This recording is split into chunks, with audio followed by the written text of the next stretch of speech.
Amém? Atos 3 diz assim: ora,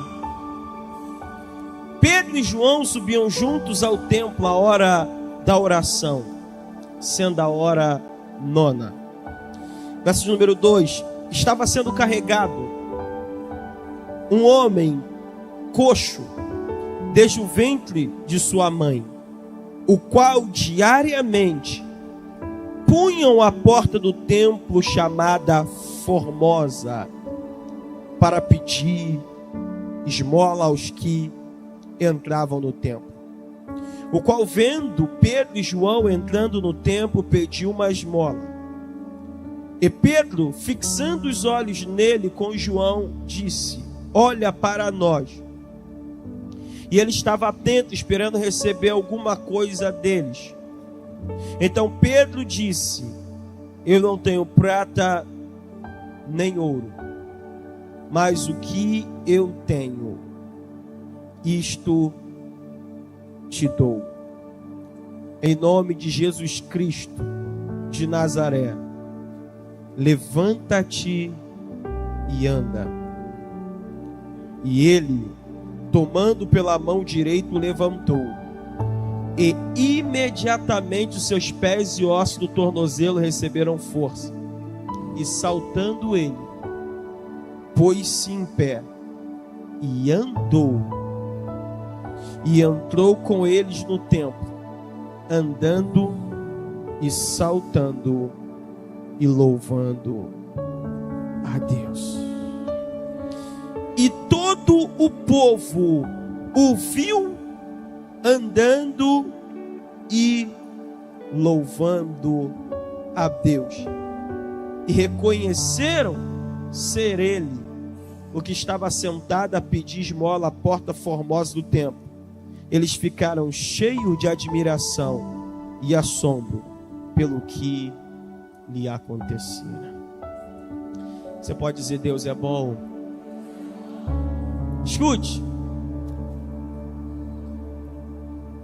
Os judeus tinham o hábito de, alguns horários específicos do dia, concentrar-se à oração, ou parar para orar.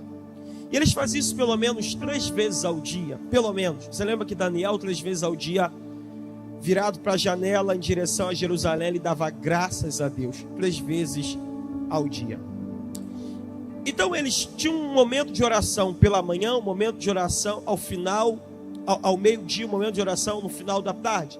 E esse horário, um desses era chamado de hora nona, que equivale para nós a 3 horas da tarde. Pedro e João, embora fossem cristãos, eles também, você precisa lembrar, eram de raiz judaica. Então eles estão mantendo esse costume. E eles estão entrando no templo a hora da oração, a 9. Enquanto eles estão entrando no templo para orar, o texto diz que estava sendo carregado. Eu gosto dessa expressão, diga comigo: sendo carregado. O que a Bíblia está dizendo é que tinha um homem que estava sendo levado, conduzido ao templo, para ser colocado à porta do templo a fim de pedir esmola, porque ele era coxo. Então veja aqui que coisa interessante. Esse homem estava sendo carregado. Observe que eu fiz questão de ressaltar para você que o verbo aqui está no gerúndio, sendo carregado. Significa dizer que enquanto Pedro estava entrando, o homem também estava chegando. Significa que houve um encontro. Ninguém marcou nada na terra, mas houve uma agenda no céu. Eu já quero parar aqui para abrir um parênteses e dizer uma verdade para você. É que Deus vai marcar alguns encontros que vão mudar a sua vida. Deus marcará alguns encontros que vão ser chaves para a tua história. Nunca mais será bem. Quando você estiver chegando naquele local que é de comum você entrar, algo diferente vai acontecer, algo diferente vai se realizar. Alguém aqui crê nessa palavra? Quando você entrar na agência, algo diferente vai acontecer lá. Por quê, pastor? Porque não vai ser apenas uma visita, vai ser um encontro que o céu marcou para mudar a tua história, mudar tua... Alguém crê nessa palavra? Alguém recebe isso aqui? Aleluia.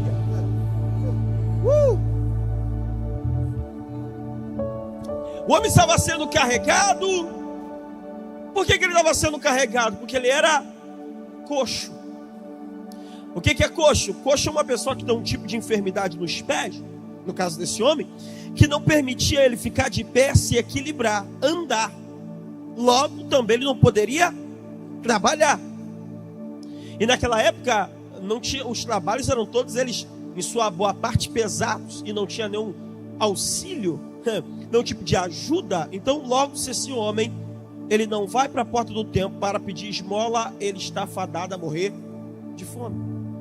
Então, estrategicamente, ele está na porta do templo parado para pedir esmola. Então, Pedro vem entrando, ele vem sendo carregado.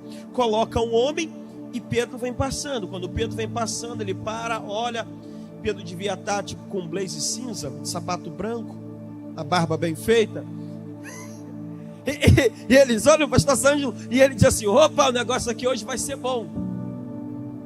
Hoje aqui não vem nota de dor não, chega de tartaruga, devagar já basta eu. E ele pensa: o negócio aqui vai ser extraordinário, o que vai acontecer? Vai ser algo que vai mudar a minha vida. Ei, você tem uma grana para me dar, não? Você poderia me ajudar? Você não tem um dinheirinho aí para me arrumar? Você não tem nada para dar-me? Pode fazer algo por mim? O que você tem? Me ajuda aí. E Pedro olha para ele e diz: eu não tenho prata nem ouro, mas o que eu tenho, isso eu te dou. Em nome de Jesus Cristo Nazareno, levanta-te e anda.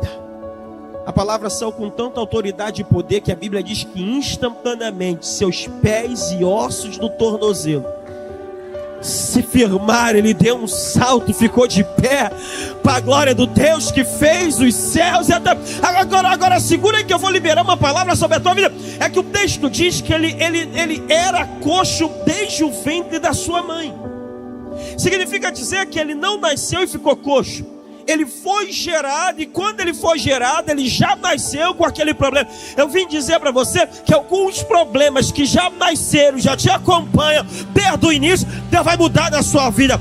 Algumas coisas que vêm desde a tua base, desde o fundo, Deus vai mudar na tua... Você já nasceu assim, desde que você se conhece é assim, desde que você existe é assim, mas a partir de hoje não será mais assim, porque Deus vai mudar. Há um favor que transforma aqui essa noite. Alguém recebe? Alguém crê? Alguém toma posse? Instantaneamente ele foi curado. Isso é poderoso demais. Eu vou dizer algo para você. Eu me amarro nesse milagre. Mas quer saber de uma outra coisa? Começou a criar dentro de mim uma curiosidade de por que esse milagre aconteceu. É uma pergunta justa, sim ou não? Por que isso aconteceu? Por que Deus fez isso?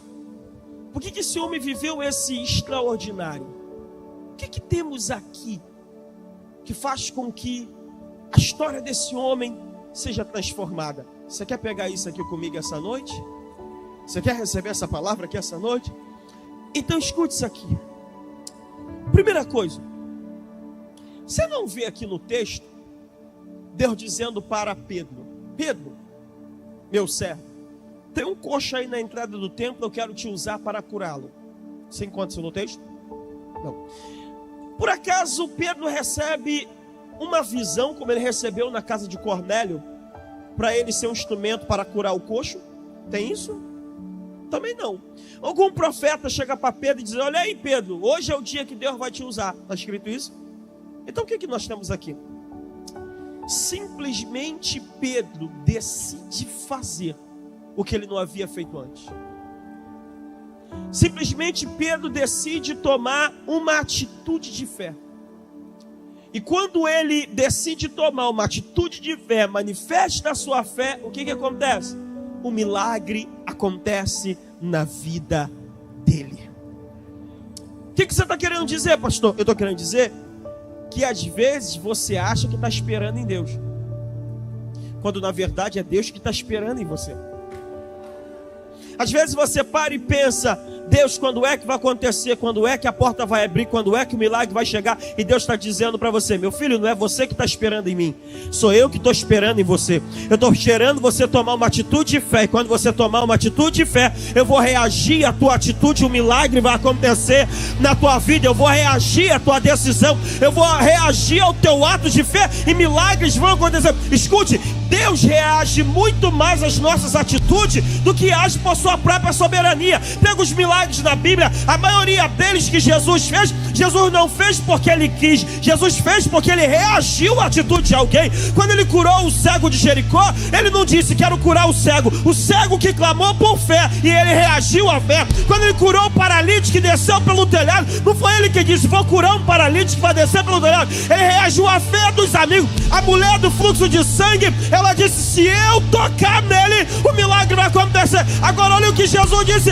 alguém me tocou porque de mim saiu virtude. Ele não disse: eu liberei, ele disse: saiu. O que ele está querendo dizer? Alguém veio aqui pela fé, arrancou o milagre. Alguém veio aqui pela fé, arrancou. Oh meu Deus, alguém nasceu. Não, alguém veio aqui pela fé e tirou de mim virtude. Oh meu irmão, Deus reage à fé humana. Deus reage às nossas atitudes de fé. Deus reage quando nós manifestamos fé.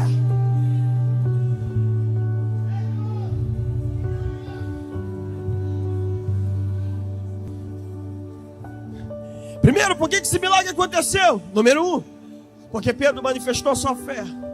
Agora escute isso. O texto diz que aquele coxo era todos os dias colocado à porta do templo. Quantas vezes ele estava lá?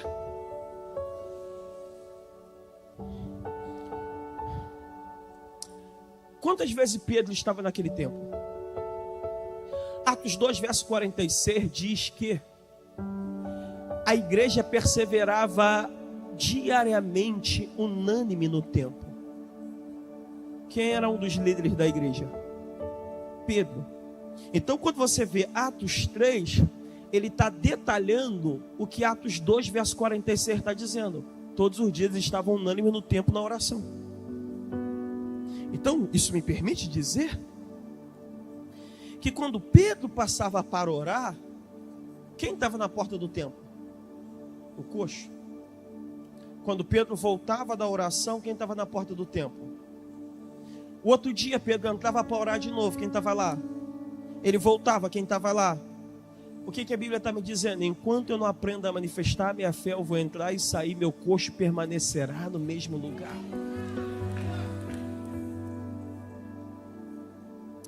Escute algo que eu vou dizer para você.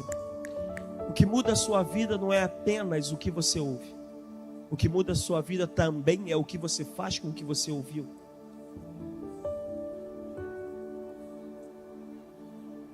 Nosso problema é que nós estamos esperando uma palavra que vai mudar a nossa vida, quando você toda semana está recebendo aqui palavras que têm poder para mudar a tua vida. Jesus disse: todo aquele que ouve a minha palavra e pratica. Ele não disse: quem ouve a minha palavra e posta no Instagram, quem ouve a minha palavra e cria uma hashtag, quem ouve a minha palavra e bota foto maneira, quem ouve a minha palavra e cria um engajamento legal na rede social. Ele disse: a minha palavra vai surtir efeito na vida de quem pratica. Escute. Vou te fazer uma pergunta. Será que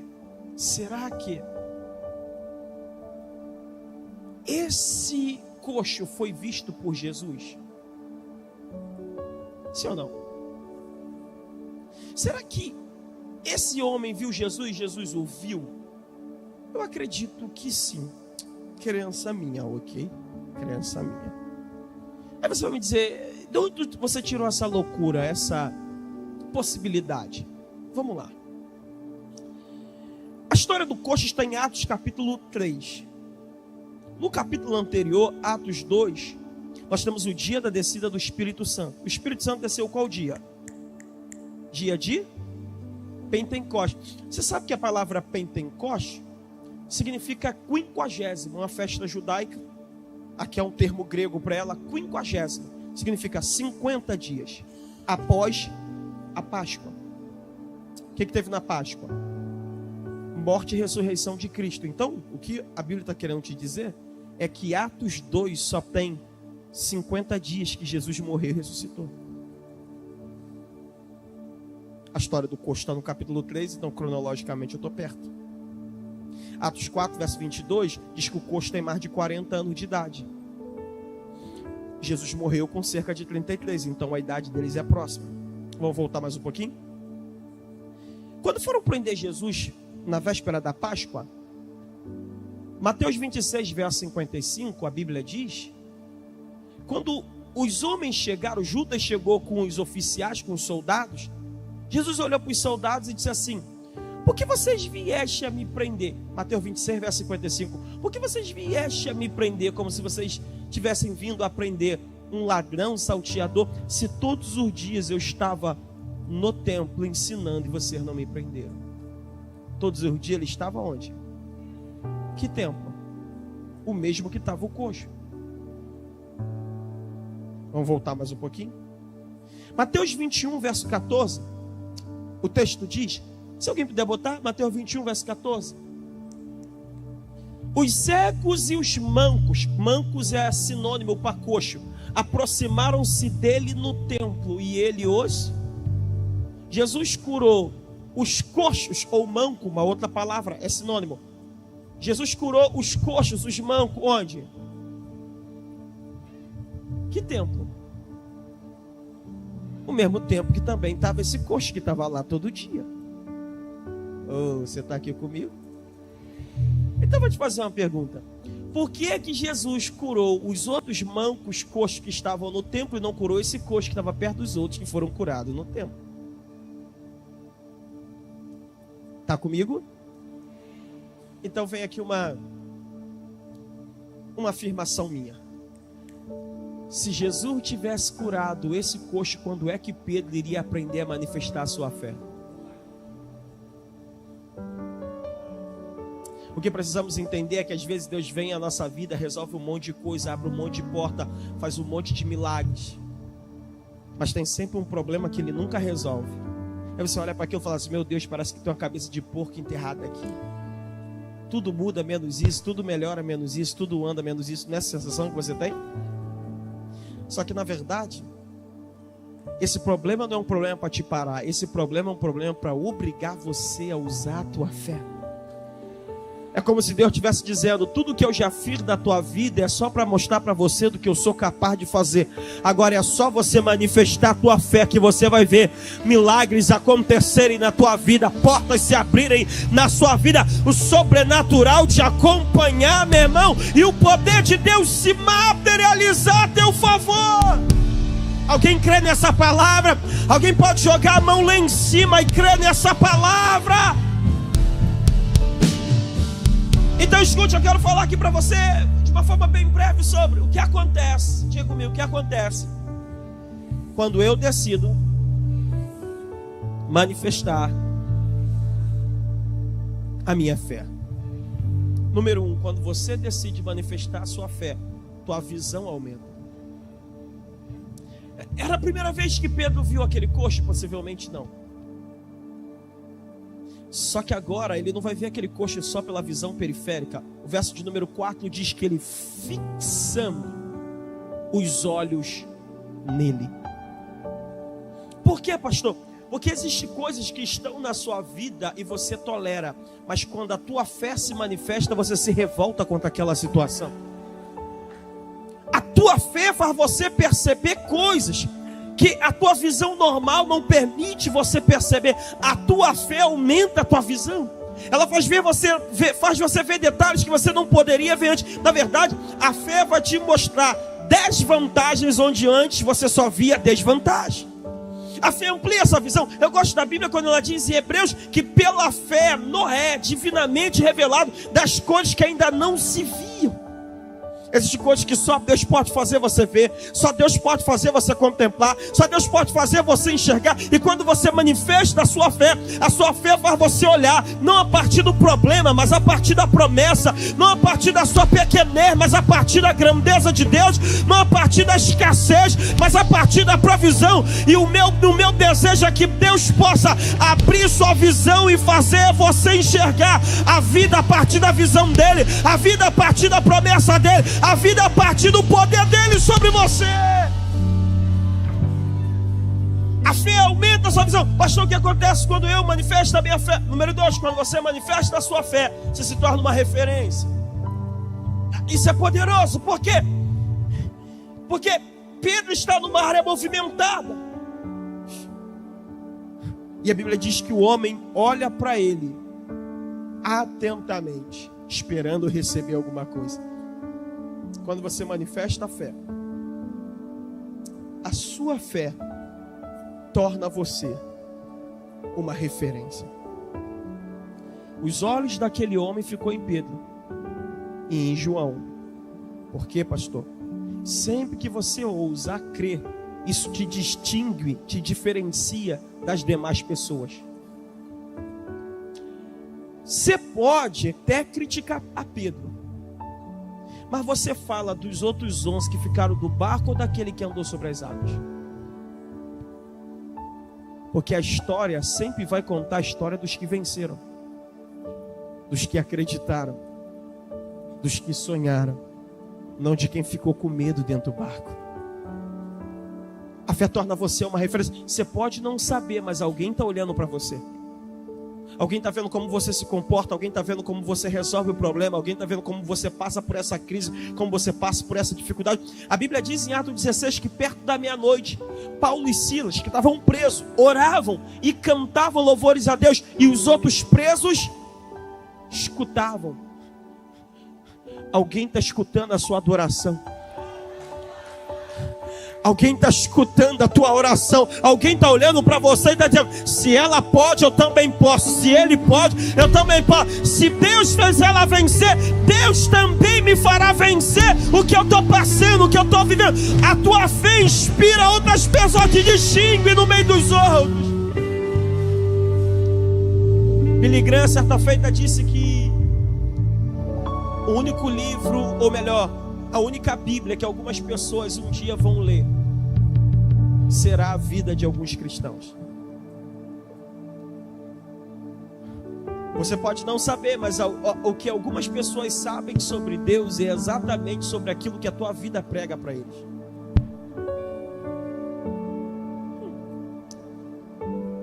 Diga comigo: quando eu manifesto a minha fé,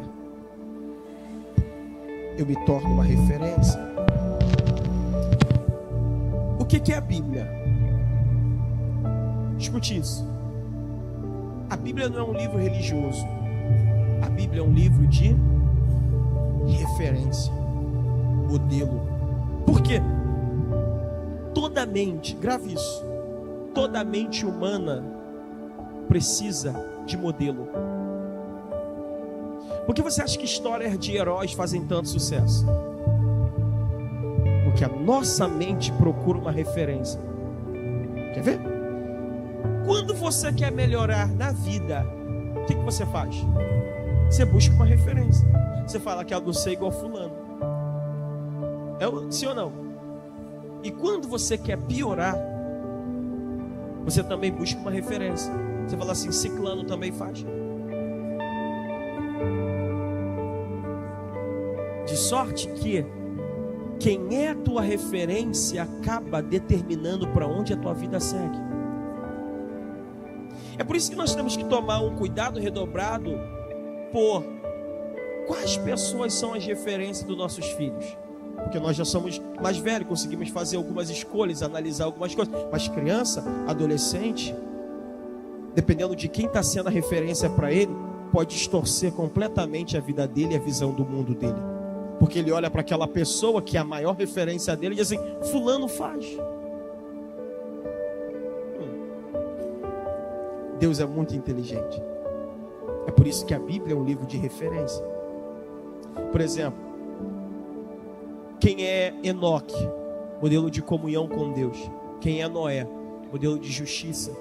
Quem é Abraão? Modelo de fé. Quem é Isaac? Modelo de paciência. Quem é Jacó? Modelo de transformação. Quem é José? Modelo de sonhador, administrador.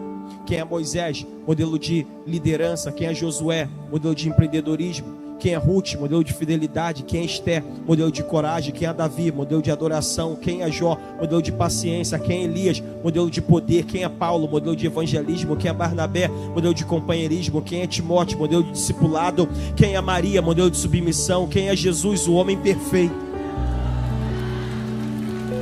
É Deus dizendo: escolhe o melhor modelo, copia na sua vida. Se deu certo para eles, vai dar certo para você também. Eu vim te lembrar que os teus heróis não são da calçada da fama. Teu maior herói morreu ao terceiro dia, ressuscitou, está sentado à destra do Pai. Breve vem buscar sua igreja com poder e grande glória. Nossa maior referência se chama Jesus Cristo de Nazaré. Verdadeiro Deus, verdadeiro homem, verbo vivo, palavra de Deus, cordeiro, leão, primeiro, último, alfa, ômega, princípio e fim. Alguém nasceu para exaltá-lo. Bem alto, bem alto, bem alto. Vamos sentar, vamos sentar, vamos, exalte aquele que é.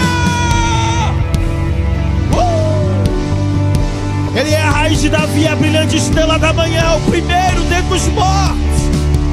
Ele é Jesus Cristo de Nazaré, Filho de Deus. Ele é a nossa referência. Mas o que acontece quando eu manifesto a minha fé? Sinceridade. Diga comigo, sinceridade. Pedro olha para o homem e diz assim: olha para nós. E o homem ficou olhando. E o texto diz: esperando receber alguma coisa. Aí Pedro olha para ele e diz assim. Quando Pedro fala para ele: olha para mim, ou olha para nós, o que gerou no homem? Expectativa, sim ou não? Porque se ele não fosse ajudar, ele nem falava. O homem criou expectativa. O cara já ajeitou a plaquinha do Pix e falou assim: ó, pode mandar. E Pedro olhou para ele e disse assim: não tem. Frustrou o cara, sim ou não? Agora, sabe o que é interessante? É que Pedro, se fosse no século 21, jamais ia dizer não tenho. Quer pegar mal, ele era líder, sim ou não? Ele ia dizer: poxa amigo, esqueci a carteira, semana que vem te dou uma moral, depois te ajudo, sim ou não? Mas ele olha e diz assim: não tenho. Que isso? Sinceridade. Se tenho, tenho. Se não tenho, não tenho. Não vou fingir que tem para agradar ninguém. As coisas começam a mudar na minha vida a partir do momento que eu reconheço quem sou, quem não sou, o que tenho, o que não tenho, o que posso, o que não posso. Agora, eu posso não ter, mas sei quem tem. Posso não ser, mas sei quem é. Posso não poder, mas sei quem pode. Posso não saber, mas sei quem sabe. Agora ele deve ter olhado por coxa e dito mais ou menos assim: pastor Henrique, eu não tenho o que você quer, mas eu tenho o que você precisa. Eu não tenho prata nem ouro, mas tenho o dono do ouro e da prata. Todas as vezes que te deram o que você queria, no dia seguinte tu voltou para pedir de novo. Mas eu vou te dar algo que você não pediu, e você nunca mais vai voltar aqui para pedir mais nada para ninguém. O que é que você tem? Eu tenho um nome sobre todo nome. Eu tenho o nome de Jesus Cristo. Em nome de Jesus Cristo de Nazaré, levanta-te e anda. Nós ainda temos o nome. Nome que abre a porta, nome que transforma, nome que redime, nome que cura, nome que levanta, nome que ressuscita, nome que faz o céu se alegrar, nome que faz a terra estremecer, nome que faz o inferno fugir, nome que perdoa pecado, nome que justifica, nome que regenera, nome abençoado, nome que traz paz, nome que faz cessar a guerra. Jesus Cristo, Jesus Cristo, Jesus Cristo, Jesus Cristo. A Ele a glória, a Ele a honra, a Ele o louvor, a Ele a majestade para todo o ser.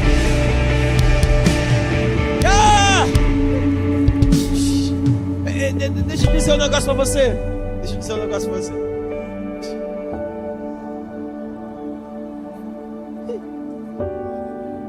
Você sabe por que esse milagre aconteceu? Sabe? Eu vou te contar, mas existe muito motivo, mas eu vou te contar um que é central, pelo qual esse milagre aconteceu. Mas eu vou fazer um trato também com você. Você não pode falar para ninguém. Fechado? Eu não estou confiando em você, não. Estou confiando em você. Você sabe por que esse milagre aconteceu? Sabe por que esse milagre aconteceu?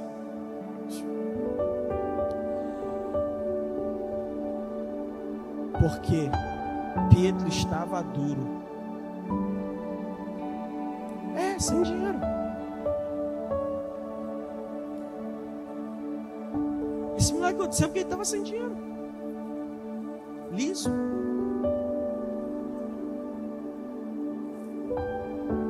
Você não está acreditando? Raciocina comigo. Quando o coxo falou, me ajuda com alguma coisa, Pedro meteu a mão no bolso. Aí, nada. Aí ele olhou para João e disse assim: João, tu tem alguma coisa? João olhou para ele e falou assim: cara, estou mais quebrado que você.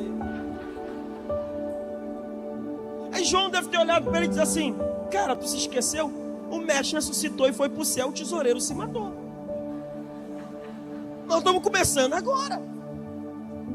Nós estamos duros. Então, porque ele não tinha um recurso terreno,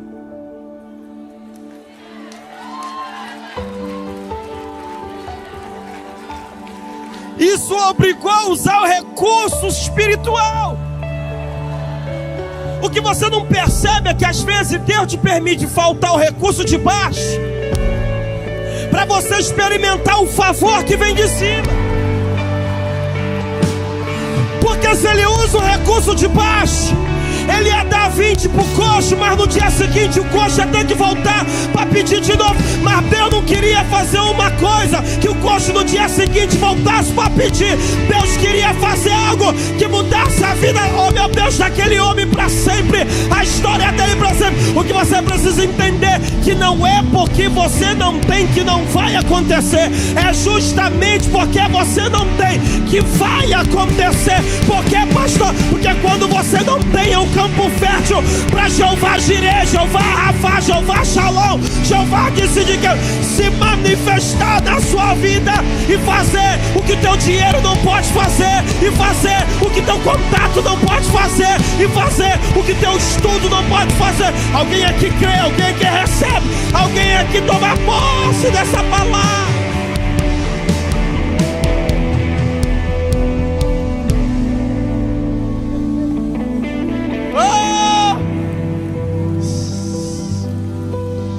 Não é porque você não tem que não vai acontecer. Às vezes Deus te permite faltar para você usar a fé.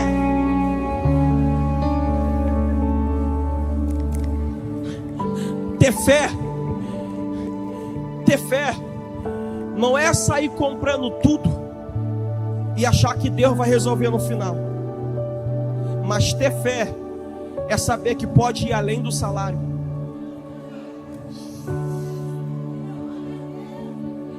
É saber que Deus vai mandar uma bênção especial sobre a tua vida. É saber que onde teu recurso não pode ir, a mão de Deus vai fazer você chegar.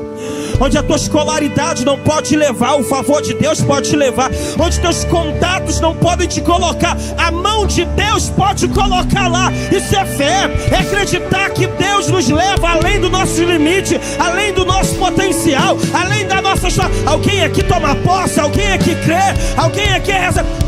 A faculdade não cabe no orçamento de alguém que está aqui, mas o Deus que te deu o sonho é o Deus que vai prover para você, é o Deus que vai cuidar de você. Alguém na central na pega.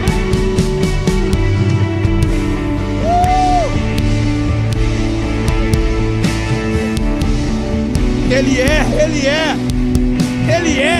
tem. Eu quero terminar. Me ajuda a terminar. Para você também. Abra sua mão assim, ó. Abra sua mão assim.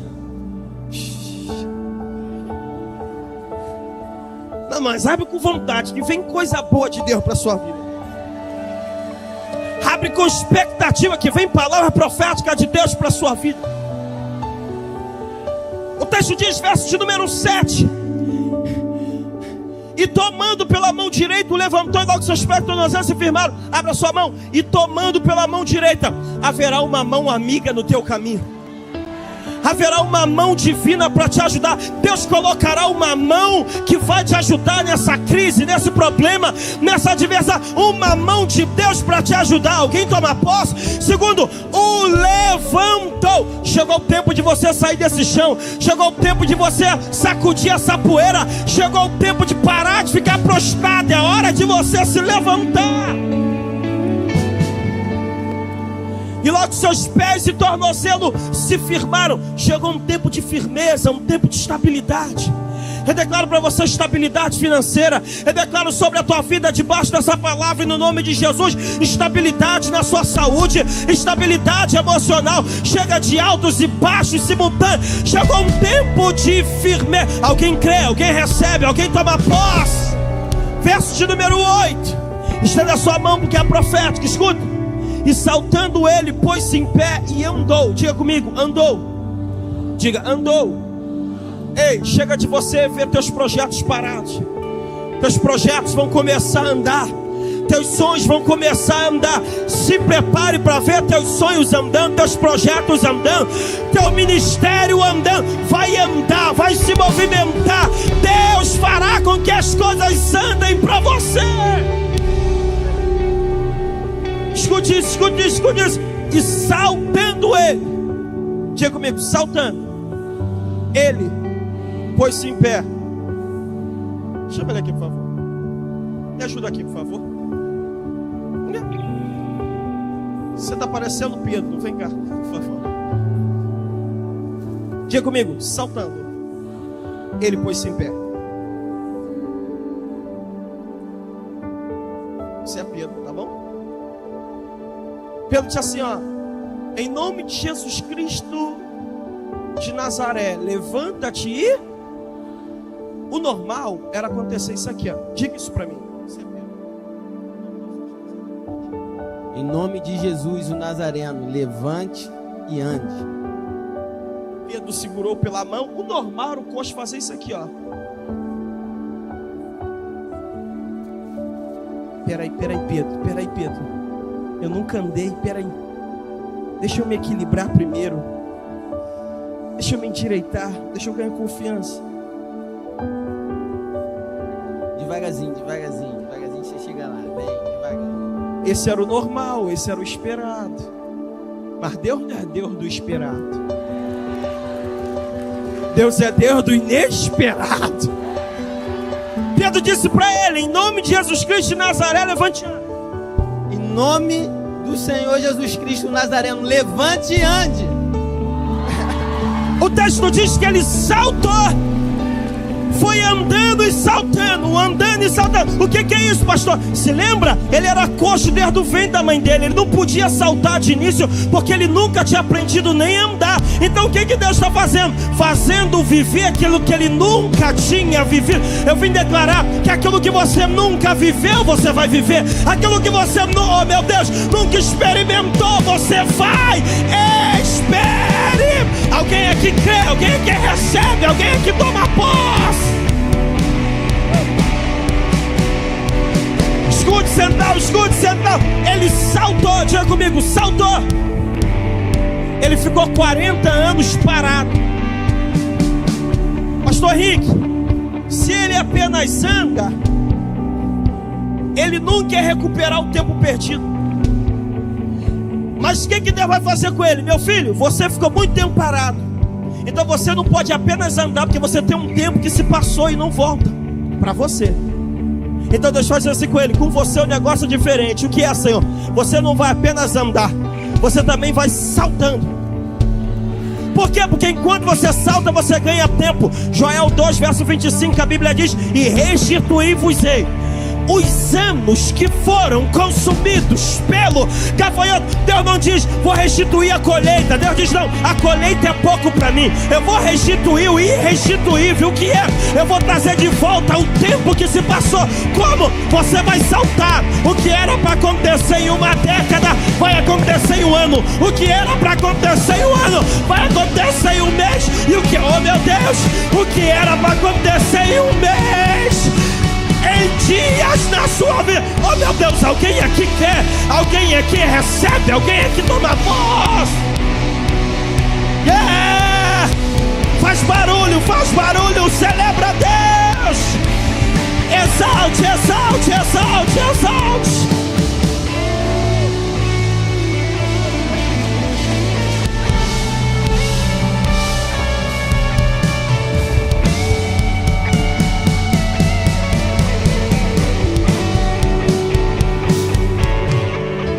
Terminar dizendo uma coisa para você. Ficar de pé, pode ficar de pé, por gentileza.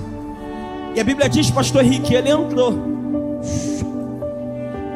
E a Bíblia diz que ele entrou e todo o povo o viu.